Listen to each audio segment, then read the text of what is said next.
আসসালামু আলাইকুম। আপনি একটি জমি কিনেছেন কিন্তু আপনি বুঝতে পারছেন না যে এখন আপনার কি করা উচিত? যেহেতু আপনার এই জমিতে বাড়ি নির্মাণের ইচ্ছা আছে।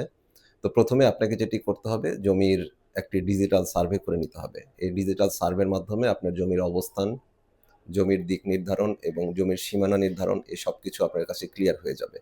এরপর ডিজিটাল সার্ভেতে যেভাবে রিপোর্টটি এসেছে এই রিপোর্টের ভিত্তিতে আপনাকে একটি বাউন্ডারি ওয়াল করতে হবে।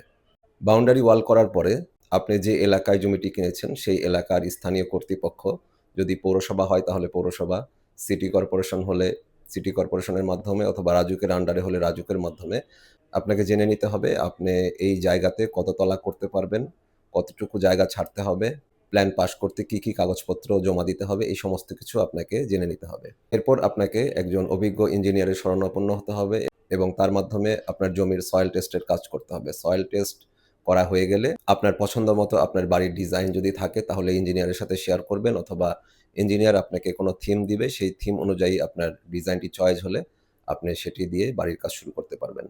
এবং ইঞ্জিনিয়ারের সাথে আলোচনা করে নিবেন আপনার বাজেটের বিষয়টি এবং বাজেট অনুযায়ী আপনার ডিজাইনটি সাজানোর চেষ্টা করবেন। মনে রাখবেন একটি ভালো পরিকল্পনাই আপনার ভবিষ্যৎকে সুন্দর করতে পারে। ধন্যবাদ।